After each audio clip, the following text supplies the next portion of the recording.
My name is Harold Shurtleff. I'm here with the New American Magazine at the National Conference of State Legislators Convention in front of the John Birch Society booth.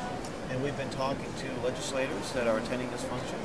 And we're here with State Rep Curtis Oda from Utah. And I want to talk to you first off about the 10th Amendment resolutions that you were involved in your state of Utah.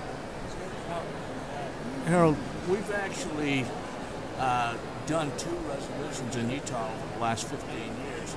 As you've seen, it doesn't matter how many resolutions you put out there. Resolutions, because it carries no weight, any kind of legal weight, accomplishes really nothing.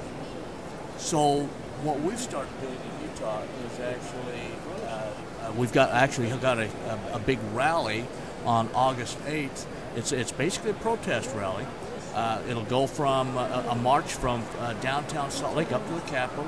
We're going to have a Capitol Steps rally that's going to talk about the 10th Amendment and states' rights, and, telling the feds to get out of our lives. I don't know if you recall, about 15, 20 years ago, we had what was called the Sagebrush Rebellion out in the western states because the feds kept taking away our wilderness resources and things like that. We're calling this, nicknamed it, Sagebrush Rebellion 2. The official name is Take Back Utah. But we also have Sheriff Mack coming to speak. He's a big states' rights supporter. From Arizona. From Arizona, right. He's the one that started the 10 city jails, I believe. And we need to let the feds know. The liberals have been noisy for 50 years. Okay, we the silent majority have said nothing. We've done nothing. We need to get noisy. Okay, it's time that we started making a lot of noise and protest, and maybe we need to do some indoctrinating of our youth like the libs have. Okay, they don't educate, they indoctrinate. No, but we educate. Right. Well, if you educate, you teach them to think for themselves. Okay, and that's something that in fact, a friend of mine and I have also started speaking engagements at Utah State University on teaching them, how to break it down and to determine what's conservative, what's not, so that they can think for themselves. And it seems to be working. So basically, we're looking at also the Patrick Henry caucus that was started in Utah. Glenn Beck announced it 3 weeks prematurely, and we've been getting tens of thousands of calls from across the country on well, how can we get tied into this thing?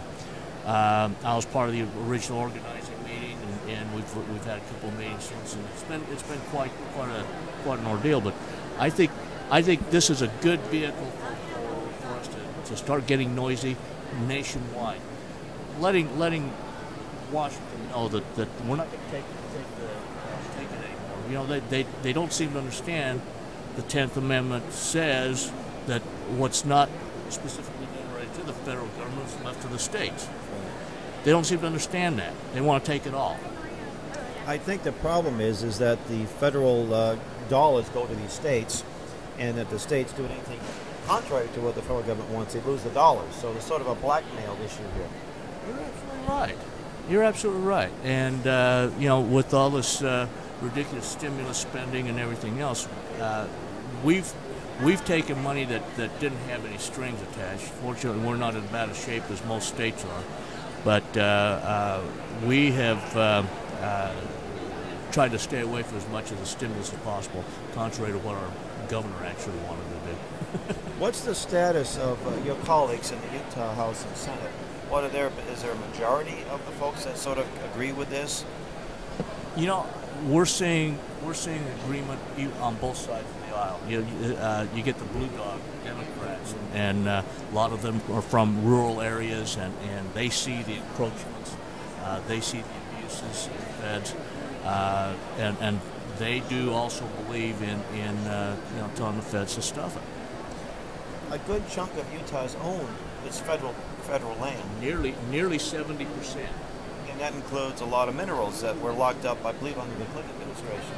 What action can you do in Utah to get that land under Utah control and maybe harness those resources? Well, I don't know if I dare say some of the things we were thinking of. But you know, we've got some ideas down on paper, but I really think, you know, the BLM, the Bureau of Land Management, was actually originally created to sell off federal properties. They're not doing it, and a huge chunk of Utah's BLM, and we ought to be able to buy it. They ought to be selling it. They ought to be selling it to private markets, to private citizens, and private companies, and all of this. Why aren't they taking care of the charge that they were given?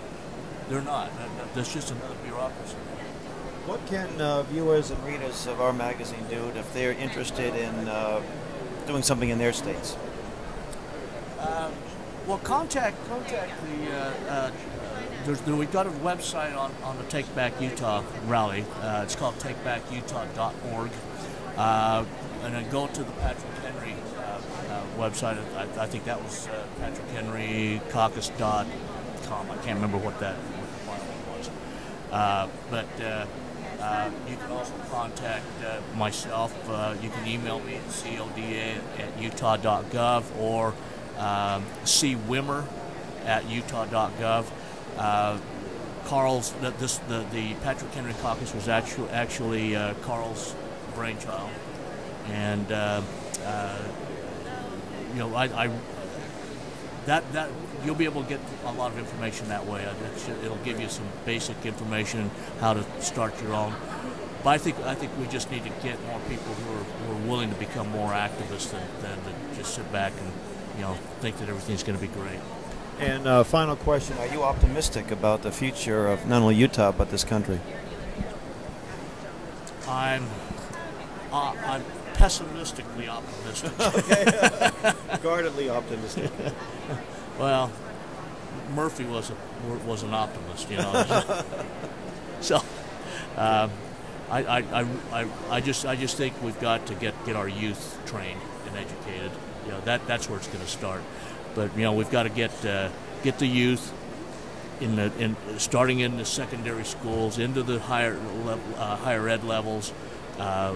We have to get more people interested into getting into the media, because they've done so. We've got to get more people interested in getting into the entertainment industry, because it seems like they're the role models for the youth. And Hollywood right now, hey, if California fell into the ocean, I wouldn't be sad. So. Well, thank you so much for the interview. Thanks, Harold. Okay. Appreciate it. Thank you. So long. Take care.